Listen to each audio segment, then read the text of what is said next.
Next, program number 16. Calculate the correlation coefficient of two variables shown in the table. ഇതാണ് അതിൻ്റെ correlation coefficient കണ്ടുപിടിക്കണം. ഇത് hand size, ഇത് height. ഹാൻഡ്സിൻ്റെ length 17 ആണെങ്കിൽ height 150, 15 ആണെങ്കിൽ 154, 19 ആണെങ്കിൽ അതാണ് തന്നിരിക്കുന്നത്. അപ്പോൾ നമ്മൾക്ക് ഇതാണ് ഫോർമുല.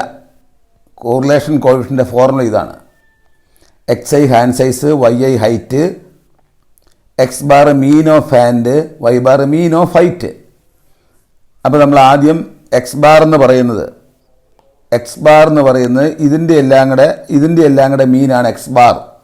വൈ ബാർ എന്ന് പറഞ്ഞാൽ ഇതിൻ്റെ എല്ലാം കൂടെ മീനാണ്. അത് നമ്മൾ കണ്ടുപിടിച്ചു. X bar 17.8, Y bar 164. ഇനി ഈ ഫോർമുലയിലുള്ള X I minus X bar കണ്ടുപിടിക്കണം. ഇതാണ് X I minus X bar. പിന്നെ Y I minus Y bar അത് കണ്ടുപിടിച്ചു. അത് കഴിഞ്ഞിട്ട് എന്ത് ചെയ്തു? അത് തമ്മിൽ മൾട്ടിപ്ലൈ ചെയ്തു.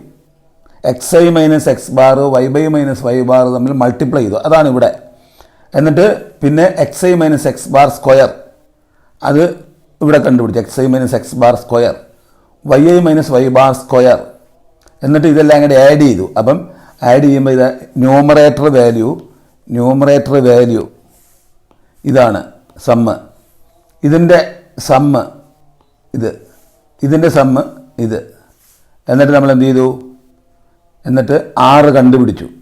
6 എത്രയാ? 6 കാൽക്കുലേറ്റ് ചെയ്തു. 6 കണ്ടുപിടിച്ചപ്പോൾ 0.721 ആണ് കോറിലേഷൻ കോഎഫിഷ്യൻ്റ്. 0.721. ഫോർമുലയൊക്കെ നിങ്ങൾ ഓർമ്മണം. ഇതൊക്കെ പ്രോബ്ലം, മാത്തമാറ്റിക്സിൻ്റെ പ്രോബ്ലത്തിൽ ചോദിക്കുന്നതാണ്. ഇതാണ് ഫോർമുല. ഇത് 6 കണ്ടുപിടിച്ചു. ഓക്കെ, ഇനി നമുക്ക് അതിൻ്റെ പ്രോഗ്രാം നോക്കാം. Import numpy as MB, hand NB.array, height NB.array. Then നമുക്ക് കോറിലേഷൻ കോഎഫിഷ്യൻ്റ് കണ്ടുപിടിക്കണം. Correlation correlation coefficient hand height, ഹൈറ്റിൻ്റെയും കോറിലേഷൻ 0-1 എന്ന് എഴുതി കഴിഞ്ഞാൽ ഇങ്ങനെയായിരിക്കും ഒരു മെട്രിക്സ് ആണ് കിട്ടുക. ആ മെട്രിക്സിൽ എഴുതിയിരിക്കുന്നത് ഇതാണ് 1R1 ഇങ്ങനെയാണ് ഉണ്ടാകുക. അപ്പോൾ നമുക്ക് സീറോത്ത് റോ എന്ന് പറഞ്ഞാൽ ഫസ്റ്റ് റോയിൽ ഫസ്റ്റ് എലമെൻറ്റ്. ഫസ്റ്റ് റോയിൽ സീറോത്ത് റോയിൽ ഇത് 00 ആണ്, ഇത് 01 ഉണ്ടോ? അപ്പോൾ ഈ 6 ആണ് വേണ്ടത് നമുക്ക്. അതുകൊണ്ടാണ് ഇങ്ങനെ എഴുതിയിരിക്കുന്നത്. സീറോത്ത് റോയിൽ ഫസ്റ്റ് എലമെൻറ്റ് എന്ന് വെച്ചാൽ ഇതാണ് വരിക. ഇത് റോയിലെ സീറോത്ത് എലമെൻറ്റ്, ഇത് സീറോത്ത് റോയിലെ ഫസ്റ്റ് എലമെൻറ്റ്, ഇത് ഫസ്റ്റ് റോയിലെ സീറോത്ത് എലമെൻറ്റ്, ഇത് ഫസ്റ്റ് റോയിലെ ഫസ്റ്റ് എലമെൻറ്റ്. അപ്പോൾ നമുക്ക് 6 ആണ് കിട്ടേണ്ടത്. അപ്പോൾ നമ്മൾ റൺ ചെയ്ത് കഴിയുമ്പോൾ നമുക്ക് 6 കിട്ടും. ഇവിടെ 6 എത്രയാണ് കിട്ടിയെന്ന് നോക്കാം.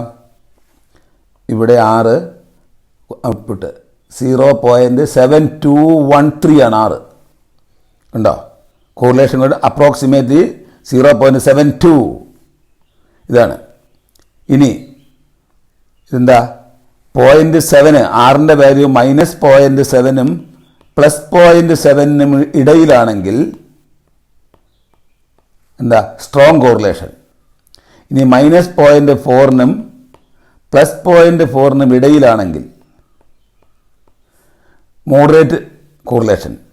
ദെൻ -0.2-നും +0.2-നും ഇടയിലാണ് വീക്ക് കോറിലേഷൻ. ഇനി -0.2-ൽ താഴെയാണ്, +0.2-ന് മുകളിലാണെങ്കിൽ വീക്ക് നെഗ്ലിജിബിൾ കോറിലേഷൻ എന്നാണ് വരിക. ഇതാണ് ഇതിൻ്റെ അർത്ഥം. ഇവിടെ നമുക്ക് 0.72 ആണ്, അതുകൊണ്ട് സ്ട്രോങ് കോറിലേഷനാണ്. എന്ത് തമ്മിൽ?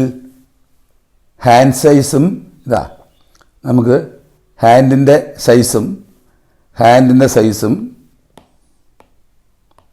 ഹാൻഡിൻ്റെ ലെങ്തും ഹൈറ്റും തമ്മിൽ സ്ട്രോങ് കോറിലേഷൻ ഉണ്ട്. 0.72 ഉണ്ട്. ഓക്കെ.